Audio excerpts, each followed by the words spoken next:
Өткен қыс шаруаға жеңіл болғандықтан мал күйлі, бие ішті болып, көктал қыстаған Құрман деген атаның ауылы жылдағыдан жайлауға ерте шығып еді.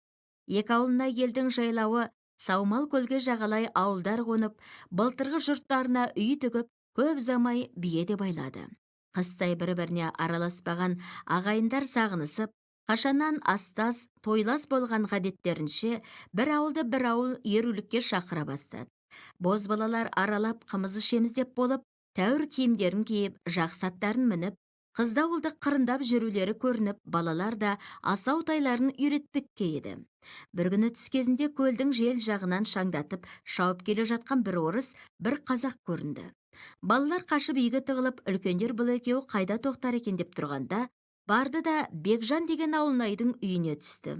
Жарты сағат болмай-ақ сол жайлаудағы елге ертең ерте осы жерге крестьянский начальник келеді деп мағлұм болды. Әлгі екеуі бірі стражник, бірі поштабай екен. Төренің алдынан үй тіктіріп, лау байлатып, қой сойдыруға шыққан. Ол түні ауылнай, выборнайлар ұйықтамастан қызметінде болып, таңертең ауылдан оқшауырақ жерде тігіліп қалған бірақ үй, бір қоңыр үй көрінді. Сәске кезінде қоңыраулатып пәуескемен төреде көрінді. Алдынан артынан етектері далайып, жалпылдап шапқан қазақтармен даярлаған үйге келіп тоқтағанда, мойындарына шынжырлы знак таққан ауылнай, билер неше мәрте шұлғып, қошаметпен тақсырлап үйге кіргізді. Сол арада жұмысы бар, жоқ болса да тамашаға 100-дей кісі жиналып қалған еді. Халықтың қазіргі әңгімесі, начальник не жұмысқа келді екен? Бәлки биылғы сатып алдының арызы шығып қалған болар мекен десті. Бағзылары жоқ, оның үшін неге келсін? Мәмбеттің болыстығын өзіне әперуге келген шығар деп, әрқайсысы өз ойындағысын айтып, даланы бастарына көтеріп гүрілдесіп отырғанда, маңдайынан тер шығып, бөркін қолына ұстап үйден Бекжан шықты. Жұрт бұған қарап, қалай ауылнай? Төре қызметке разы ма, не жұмыспен келген екен деп сұраған соң, ауылнай айтты. Әлхамдулилля, өзімді бек мақтап, қолымнан қайта-қайта спасибо деп ұстады. Шыққан жұмысы бұл жерде емес, Қарасу станциясындағы Хохол қаласына барады екен. Мұнда қонақ болып тынығып кешке жөнеледі. Өзі бек рақымды кісі көрінеді. Шаруа қалай, ел арасы тыныш па деп хаммасын сұрады. Анау күнгі Көтібайдың мені боқтағанын айтқаным жоқ. Оны айтқанда бәлеме болатын еді. Не қылайын? Хасеннің көңіліне қарадым. Және де төренің бір жат хабары сол, қазақтан солдат алынбайды. Бірақ мұжықтар секілді қала болам десең, 15 десятина жер беріледі деді. Егін салыңдар, школа ашыңдар, ұлықтарыңды сыйлап, бұйрықтарын орнына келтіріңдер деп насихат айтты. Бекжан начальниктен тағы естігенін сөйлей бастағанда, әлгі топтанып отырған халыққа бір жігіт шауып келіп, «Сүйінші, Сәрсеке, Шолпан жеңге аман есен босанып, тақия тігіп беретін тапты» деді. Сол уақытта жастар Сәрсеке деп, үлкендер Сәрсенбай қуаныш қайырлы болсын, Алла ұзағынан сүйіндірсін. Әйел бала демеңіз десті. Сәрсенбай, жоқ, олай демеңіздер. Мен қайбір ұлғыз таңдайын деп жүрген кісі деп, орнынан тұрып атына мініп үйіне қайтты. Оқушылар, хикаямыздағы оқиғалар жоғарда айтылмыш Сәрсенбайдың үй ішіндегі кісілерден басталғаны себепті анық аңлатпақ үшін Сәрсенбайдың кім екендігін һәм қандай кісі екендігін жазамын. Сәрсенбай еш бір ғылым оқымаған момын, мал баққан кісі еді. Атасынан артық дәулет қалмаса да, берірек келген соң малы да жақсы болып, жылқысы 100-ден асып, 200-300 деп қой да бітіп, қатардағы малды үйінің біріне қосылып еді. Бірақ мал жағынан көңілі хош болса да, Сәрсенбайдың жамағаты қалампыр ғұмырында бала көтермей. Бұл екеу балаға мұқтаж еді. Сәрсенбай бағзы уақытта өзде һәм жаны ашитын жақындарының сөзімен де бала үшін бір тоқал алуды ойласа да, қалампырдан аса алмай әні-міне деп жүруші еді. Бір күні бір мәжілісте отырған уақытта бір құрдасының қымыз ішіп, қызып отырып әзілмен болса да, шынымен болса да сөз арасында, «Әй, Қубас, сонша малды айдап жүріп, дұрыстап зекет бермейсің, қажыға бармайсың, кім үшін жинап жүрсің?» Ақырында қалампырдан қорқып, тоқал алмадың деген сөзін естіп, ол күні үйіне бек мұңайып келіп, қатынымен сөйлеспестен жатып қалып еді. Ертеңіне ауылындағы бір-екі ағайындарын шақырып алып, «Міне, мен сіздерді шақырғаным, үмітсіз шайтан деген мал бітпес жігіт болмас, құрарына қара, ұлт таппас қатын болмас, тұрарына қара» деп, бұл уақытқа шейін сабыр етіп едім. Енді мен болсам 40-тың екеуіне келдім. Қалампырда биыл 33-те, қатыным, пайғамбардың сүннәті ғой, сен де рұқсат бер, ағайыным. Сіздер осы жұмысты қолға алыңдар. Мәні біраз қанағат бар ғой. Мен енді бел байладым деп ақырғы сөзін мағлұм етті. Қалампыр қанша ұнатпаған болса да, бұл сапарда Сәрсенбай да һәм басқалар да бір ауызды болып сол жерде ақ уағда қылғанын көріп, іші суып, енді сөйлегенімен қолдан хеш нәрсе келмесін біліп, не қылсаңдар да ықтияр. Әуелінде де мен тоқал алма деген жерім жоқ. Маған несін айтасыңдар деп, түсі бұзылып, үйден шығып кетті. Мұнан кейін көп уақыт өткізбей, Сәрсенбай бір қыз айттырды. Өздеріне 40 шақырым жерде Сейсболат деген елде Жарас деген молланың бір ұл бір қызы бар екен. Молла опат болған соң, қатының бір жақын кедей әмеңгер алып, әлгі 2 жетім бала соның қолына шыққан еді.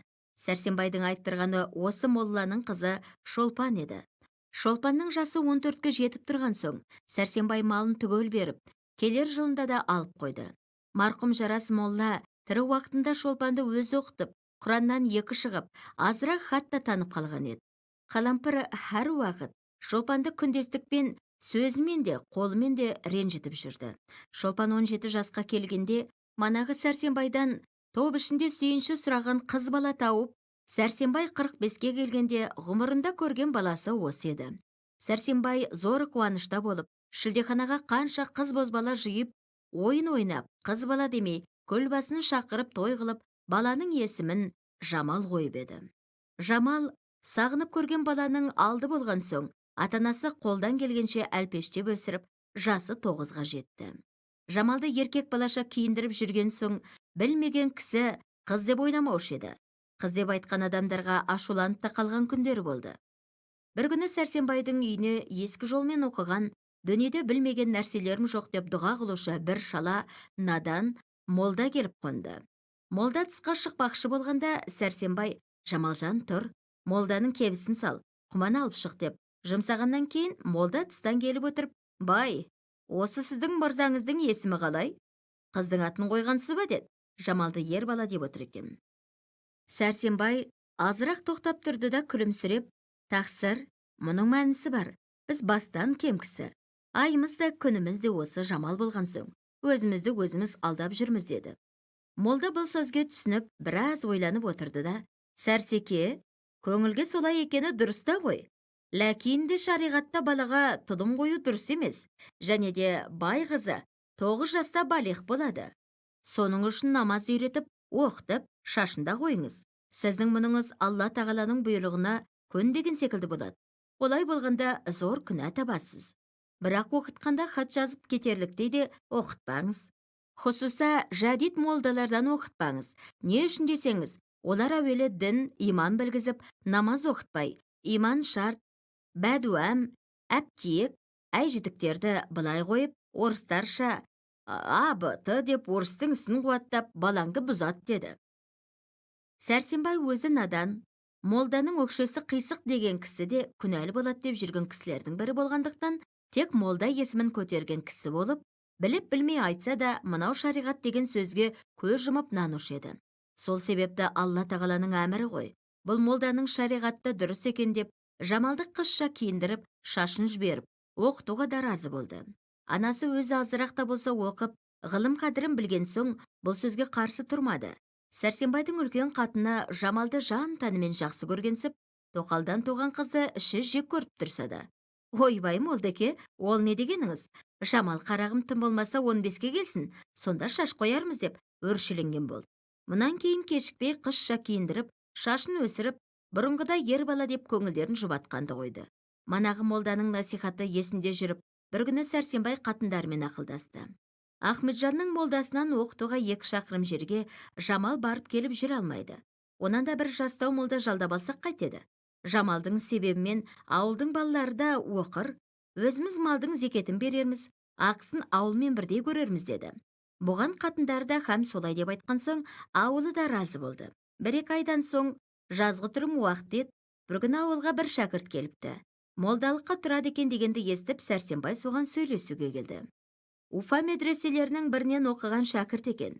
Қазақ ішінде қымыз ішіп, күзгі тәхсилге қаражат жинап алу үшін мұғалімдікке шыққан Ғазиз есімді ноғай жігіт Жасы 22-лерде ашық пікірлі, үсіл тағылымнан жақсы ғана хабары бар еді. 2 жылдай қазақ ішіне шығып, қазақтың сырын білгендіктен және де Сәрсенбайдың пікірін аңғарып сөйлескен уақытында өзін шіп-шикі ескі жолмен оқыған хадимі етіп көрсетті. Себебі ол аз уақытта мен бұларды түзей алмаспын. Онан да бұларға халиаф келмей, өйтіп-бүйтіп қаражат жинап алайын деп ойлады. Сәрсенбай шәкіртке айтты: өзіміз бір ауылда 7-8 үйміз. 5 айға 25 сом ақша береміз. Сөзді ашып айтқан жақсы. Мен өз басым малымның кірін беремін. Басқалар өзі білет. Ал кемпір-мемпір құлап қалса өз талайыңнан деп күлді. Сол үйде осы ауылдың өз молдасы да отыр еді. Соған қалжыңдап анау жерде отырған бір жігіт сөйледі: біздің қасия молдадай қанды қақпан болса, бұл молдада теріс болмас. Біздің молда Торқа бәйбіше мен Жаппардың баласы өлгеннен бері дәндеп, күнде бір келе жатқан кісі болса, намазға шақыра жүрме деп қарап тұратын болды деп үйде отырғандарды да ду күлдірді. Біраз сөйлескеннен кейін Сәрсенбай шәкіртпен келісіп үйіне алып қайтты. Уәделері бойынша мұғалімі Хаман Сәрсенбайдың үйінде тұратын болып, Сәрсенбаймен бірге еріп келіп, бір үлкен боз үйге кірді. Сол минутта-ақ ауылдың адамдары жиналып, Қалампыр бәйбіше сабадан қымыз құя бастап, Сәрсенбай да Жамалға: тұр қарағым, молдекеңе мал әкел деп әмір етті. Жамал атасына бір қарап тысқа шығып еді, соңынан кешікпей Сәрсенбай да шығып, Жамалға ақырын сыбырлап айтты: анау күнгі жан басы құрттап жүрген көк қозын әкел. Үйге кіргізерде кескегін алып таста, ұқтың ба деді. Жамал да ұқтым деп жүгіріп кетіп, жарты сағат болмай айтылмыш қозы бата қылынып сойылды.